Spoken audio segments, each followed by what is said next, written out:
Holy cow, this is incredible. Rightfully so. Senator Sean Ryan was jubilant Tuesday night when he won the Democratic primary for Buffalo mayor. How's everybody feeling tonight? And that's a great question. Let's ask the Republican candidate for Buffalo mayor. I think last night was actually a great night for Republicans and conservatives. James Gardner is the Republican nominee and will appear on the ballot in the November general election.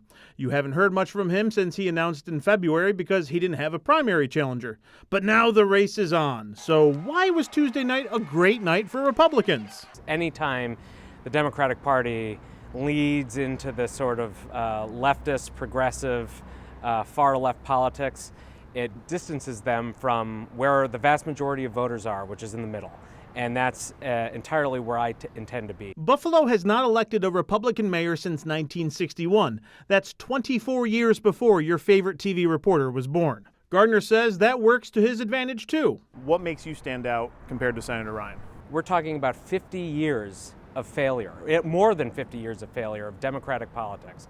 And it's not that Senator Ryan is offering something new or something, a new approach to anything. In fact, it's a more extreme example of the bad ideas that haven't worked over the past 60 years. In my conversation with Gardner Wednesday afternoon, you can start to see his campaign messaging take shape, connecting Senator Ryan to a long history of policies that he feels has set the city back. So what's his message? Let's start with city finances. For $1 of new taxes on city residents, we are going to cut $3 from the city budget.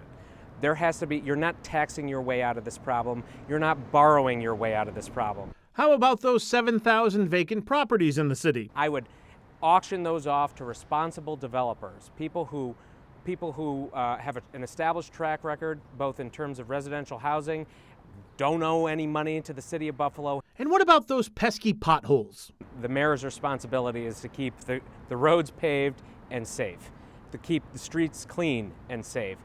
There has to be an absolute priority. Gardner has other platform ideas that he's eager to share, but it's going to be a long summer of campaigning, and there's plenty of time to dig into all of that. But he wants voters to know that we have a viable message, a message that has an increasing level of support among city residents, among county residents.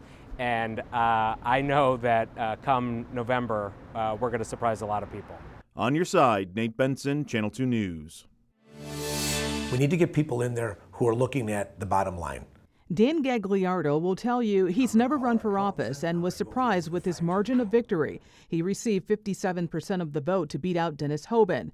Gagliardo believes his message of fiscal responsibility, transparency, and good development resonated with voters. The Westwood Country Club property on Sheridan and North Forest is an issue that lacked transparency for many residents. So for me, it's more about let's do the right thing. Let's get the right people. Why would we want to give up home rule to 171 acres of prime real estate in Amherst? Give it to the county. And give it to the county. Makes no sense. And when it comes to public safety, he says more police are needed and infrastructure needs to be improved. We shouldn't be spending $34 million on LED lights that are not working. So we've got 30 parks. How many of those parks are actually being taken care of? And you want to build more parks? I think we need to take care of our infrastructure first and our public safety. When it comes to taxes, the taxes did go up in Amherst, right? They did, 11.4%. If you're elected, will they go up again? Nope, 5%. I want to put a 5% decrease. And he has a plan to do it after going through the budgets. Gagliardo will face off against Democrat and current Deputy Town Supervisor Sean Lavin in November. In a statement, Lavin said the upcoming election is about ensuring Amherst has steady, experienced leadership that puts residents first, protects taxpayer dollars, and promotes smart and responsible growth. I need to be here for all people, Democrats, Republicans, conservatives, blanks. Too much across this country shows that there's this division. In local politics, that's not the case. We all want the same thing. We all want to do it. You just have to come together. Well, it was a busy night at Canal Side last night with the beautiful weather. There was a lot going on and a lot of people here. Right here was where there was a showing of Romeo and Juliet by the Shakespeare in the Delaware Park Players. There was also yoga happening and just plenty of families out enjoying that beautiful weather. But just before 8 o'clock is when police say that all changed when a double shooting took place, where a 23-year-old man was shot multiple times and a 19-year-old man was shot in the leg. Police say there were 2 shooters and both remain at large this morning. Shortly after a press conference last night, Buffalo police put these 2 photos on X, saying the gun violence unit is interested in speaking with these persons of interest. On the scene, police were able to find shell casings and video footage, giving them a better idea of the path the shooters took. The shooting is believed to have taken place on the boardwalk near the ice cream shop and Resurgence. Eyewitnesses say that they heard 3 distinct gunshots and saw who they believe to be civilians pull out their own firearms to protect themselves. Buffalo police tell us that based on evidence they found, they believe this was a targeted shooting and they're asking for your help. If you were here last night or if you have any information at all, go ahead and give them a call and let them know. We have that number for you on our website, WGRZ.com. And of course, this is a developing situation and an investigation. So as we get more details, of course, we'll bring those to you right here on WGRZ and online at WGRZ.com. But for now, on your side at Canal Side, Natalie Foss, Channel 2 News. There's a video circulating online which shows what appears to be a fistfight, a brawl involving young people. Today, indeed, plenty of folks enjoying the lake breeze and sandy beach at Woodlawn in Hamburg as they sought some way to cool off a bit. But at sunset last night, this video posted on the Buffalo Street News 716 Facebook page shows that fight breaking out among some young people. New York State Park Police and state parks officials confirmed this incident, stating that about 7:30 Monday night, a large, quote, unauthorized, unpermitted party tied to social media invitations led up to 1,500 people turning up at the park, even though park police had interviewed the event organizers to try to stop what they felt could be a disruption to the general public. Police say the group was disorderly, drinking alcohol, and despite stated warnings, they then refused police orders. Then after more fights broke out, the beach was closed around 8:40 with a number of police agencies assisting park police. Today again, most people on the beach or en route to it said they've never seen such problems. But if you told us things have happened on the beach. I've seen it before, but it doesn't stop me from coming to the beach, so. Are you surprised? I guess it happens everywhere nowadays. Yeah, no, I'm not surprised. Park police, who recently just opened a new district station at Woodlawn, said they may beef up staffing tonight. They say there were no reported injuries or weapons involved, but there was one arrest last night, and their investigation continues. On your side, Ron Plants, Channel 2 News. New tonight, details on an informant stepping forward to expose a plot to murder a Buffalo police officer. Court records obtained by 2 on Your Side reveal that police claim 42-year-old Michael Tornabene actively conspired to hire someone to kill Officer Lindsay Lorquente Zagota. Tornabene allegedly approached an individual in early June saying, "I have $10,000 to get rid of that cop." The informant rejecting the offer, saying he doesn't, quote, do anything involving women and children. Police subsequently arrested Tornabene on several drug-related charges after the informant voluntarily spoke with Buffalo police. Authorities applied for and received a temporary extreme risk protection order against Tornabene under New York's red flag law, which allows for the seizure of firearms from individuals considered a danger to themselves or others. 2 on Your Side was the only media outlet in Judge Michael Saragusa's courtroom Tuesday when counsel for Tornabene requested additional time before a hearing is held to determine if he will be prohibited from purchasing or possessing guns for up to 1 year. The Buffalo Police Department releasing a statement tonight that says in part, the department would like to thank the individual who came forward with the information and commend the Threat Management Unit for its efforts in this case. Now the temporary order against Tornabene will remain in effect through August. On Your Side in downtown Buffalo, Sean Mickey, Channel 2 News. He just wanted his hands on TV. He want to show them that his nails are clean. Much like dominoes, there you go. a lot of times life can be dependent on the hand you're dealt. That's like they play down south. Memphis, Tennessee style. Those that call Sylvia's house home, like Thomas Gardner, say living here has improved theirs. You lucky. But their hope now is just that they'll be able to call this place home for a little longer, after the city placed this notice of condemnation on their door today, saying they have illegally occupied the structure as a homeless shelter without meeting health, fire, and safety requirements. It comes just 48 hours after a lawsuit had been filed in an attempt to block the city's efforts, after a notice last week gave the residents just 24 hours to vacate the premises. Yes, a lot of emotions. Nadia Pizarro is the client services manager at Sylvia's house. Yes. She tells me they recently moved into this new location on Bailey Avenue and that they were in communication with the city throughout the process. We are a health and safety life-saving program, so we certainly would never want to put anyone in an unsafe situation. Tonight, Buffalo Common Council President Pro Tempore Brian Bowman saying in a statement that his office is unable to comment on ongoing litigation, but he remains concerned about the habitability of the building and the safety and well-being of its occupants. We want them to be safe. That's the most important thing to us. That's something Nadia says she's prioritizing as well, and is hopeful that they'll at least be given time to find a new home Last domino. for the 65 residents like Thomas that depend on this shelter for a place to sleep. Would you have anywhere to go if it closed down? Nope. Nope. The bottom line is get your children vaccinated for influenza. Just last week, the CDC released a report saying 250 children in the U.S. died from influenza this past flu season. That's the highest that number's been since 2004. The children and the people who get admitted to the hospitals with flu are almost always the ones who are unvaccinated.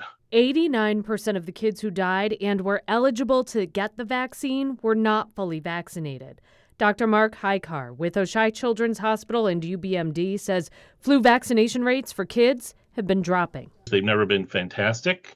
2/3 were basically the highest. 2/3 of the population that we've recommended have taken up the vaccination. It would be great to have 100%. Of the 25 children that died in New York State, only 1 was vaccinated and 5 were too young to be vaccinated. Dr. Thomas Russo is the chief of infectious disease at UB. He says the flu vaccines for the upcoming flu season will be available sometime in late August or early September, and the vaccine is the best way to protect yourself. And even though children do relatively well compared to adults and more vulnerable adults in terms of influenza, it's still, as we learned from this last season, a potentially lethal disease. And the best way to protect your children is to get them vaccinated. At Fred's Pizza in Pendleton, it's not just pizzas being served, it's hope, love, and a whole lot of heart for 9-year-old Edison Golden. That it's harder than most people think, and I'm stronger than my cancer. In April, Edison was diagnosed with T-cell acute lymphoplastic leukemia, which is an aggressive form of cancer. He went from his 3rd grade classroom and sports to chemotherapy and spinal taps. Edison's strength shows in more than just his smile. Before losing his hair to chemo, he dyed it yellow, which, by the way, is his favorite color, a way to take control of something cancer tried to take from him. Eddie normally has a ringlet mullet. It's kind of his trademark. He decided he wanted to do it yellow. You know, with most cancers, most people lose their hair. So before that happened, we wanted to do it on his terms. During June and July, Fred's Pizza is donating part of every single order to help Edison's family, covering medical bills in time his parents are taking off work to be by his side. My daughter goes to Star Point. She's a freshman, a little bit older, and then I seen it on Facebook. No, I did not. Unfortunately, I'm sorry I did it, but it doesn't matter. I just seen it through other people, good people that were helping, so I just wanted to get involved, and we got right on board. And people are stepping up, telling staff Edison sent me as they order. Owner Fred Rolane says they've already raised more than $1,000. The parents shouldn't have to worry about money. They should be worrying about their son, you know, and that's why every little bit helps. This Wednesday around 4 p.m., Edison will be at Fred's making pizza and soaking all the love from a community that's wrapping him in warmth. Cancer's knocked him down a little bit, but he's normally very active Happy, awesome, strong, and he's my hero. I'm here at the shoreline of Ralph Wilson Park, and today Conservancy leaders took us on a tour to give us an update. We're about a year out from reopening Phase 1, which includes the 4th Street side, our bridge here, our Great Lawn, all the way over to the south end. The executive director of the Ralph Wilson Park Conservancy, Katie Campos, says part of their mission is to make the space more inviting to the community. This is a part of the park where public access was limited. There used to be a sign that said no public picnicking. And so now we're just really excited to welcome people back into the entire park, but also specifically this south end, which is just abundant in these beautiful views of the lake. And now we have 4 times as many paths as you can see. Phase 1 includes new lighted soccer fields. Campos says they've made several structural improvements as the previous seawall was failing to protect the shoreline. So whether you're taking a walk or playing soccer in the fields, you're not taking on those harsh winds off the lake. You're really protected. An armored slope was built about 50 feet into the water. We're actually standing about 25 feet up from where the park used to be at this point. Campos says the inlet is part of a major investment in biohabitat restoration. On June 30th, the Conservancy is hosting a documentary watch party at Buffalo Brewing Company on this topic.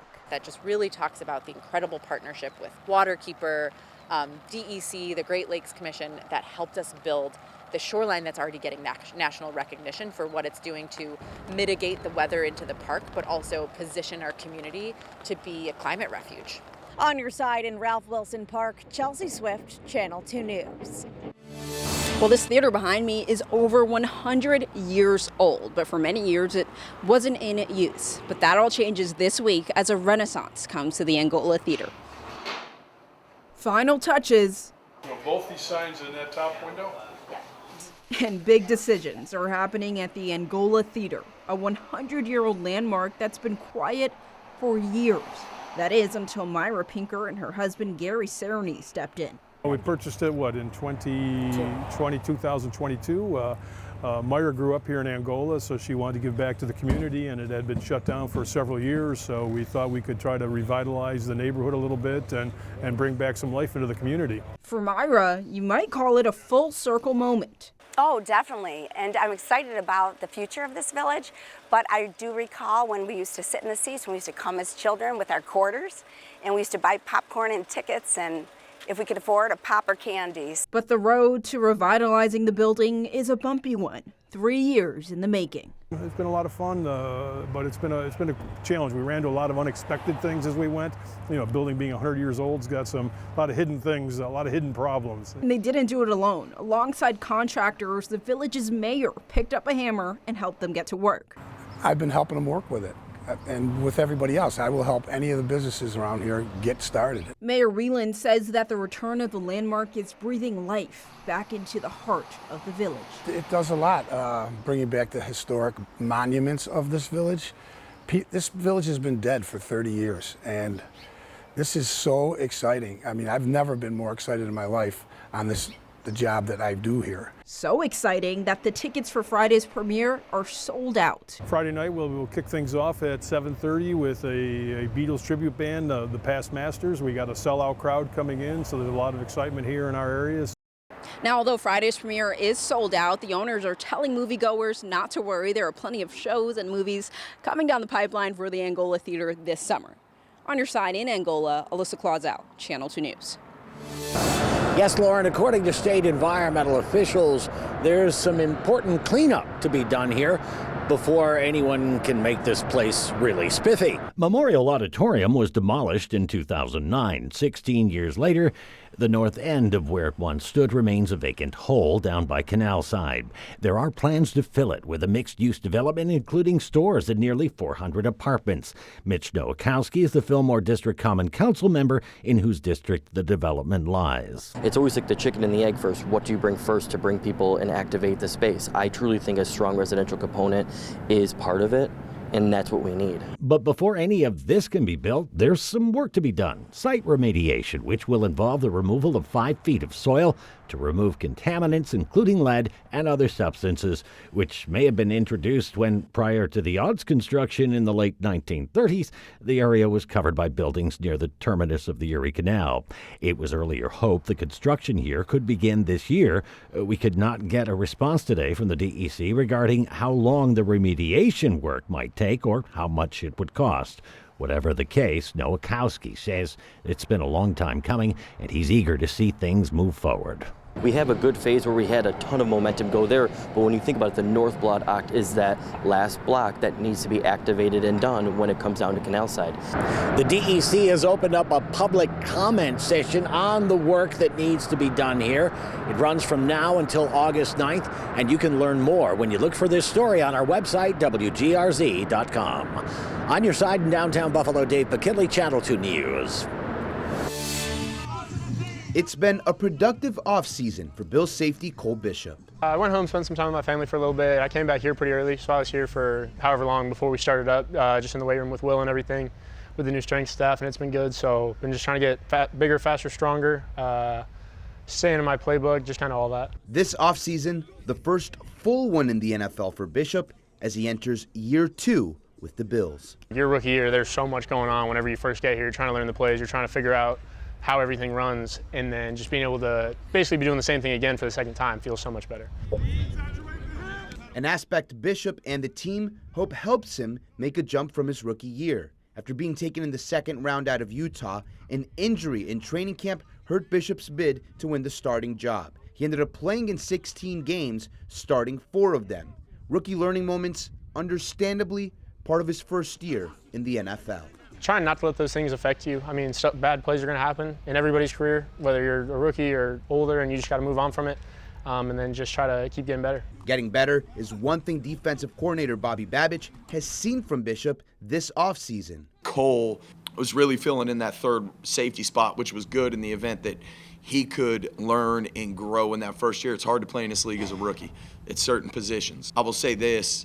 The jump we've seen from Cole from that first year as a rookie to this year has been really good so far. There's a lot of room left, but it's been really good so far. Bishop feeling he's made strides as well, attributing a lot of it to a more settled feeling this year. Even just out on the field, the turnaround from year 1 to year 2, instead of trying to learn the plays, people's names, everything, everybody, you feel a lot more comfortable, so just keep trying to learn. That increased comfort level, something Bishop hopes to see translate to game days this upcoming season. Just playing free, trying to be out there confident, just trying to fly around and make plays. Football is a lot more fun when you can play free and you don't have you're not thinking as much, so being able to play without thinking as much this year is something I'm looking forward to. On your side in Orchard Park, Jonathan Acosta, Channel 2 Sports. It may be as simple as riding a bike. It's a simple thing. And everybody does it. But Sally Russell will be the first to tell you its impact is anything but simple. It's probably been the most inspirational thing that I've ever done in my life.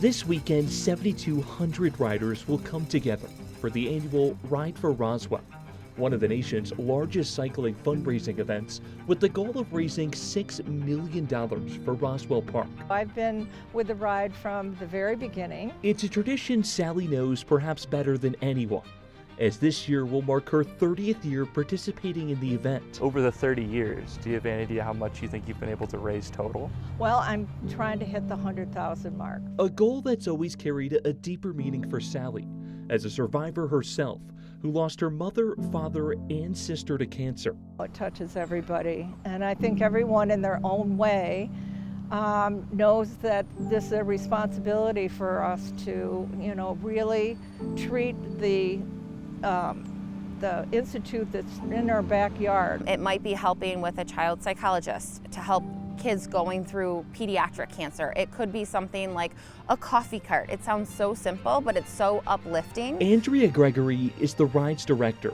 and sees the side we don't. It's quality of life programs. It's helping patients through their journey that they're currently going through. She tells me in its 30 years, the event has raised over $86 million for over 500 research grants and 750 quality of life programs, impacting more than 52,000 patients. It is amazing what just a bike can do. It may be something as simple as riding a bike. I feel like I'm pretty lucky to have been involved with this for this long. But its impact today, far greater than anyone could have ever imagined. Who knew it was going to grow into one of the largest cycling events in the country? On your side, Andy Payton, Channel 2 News.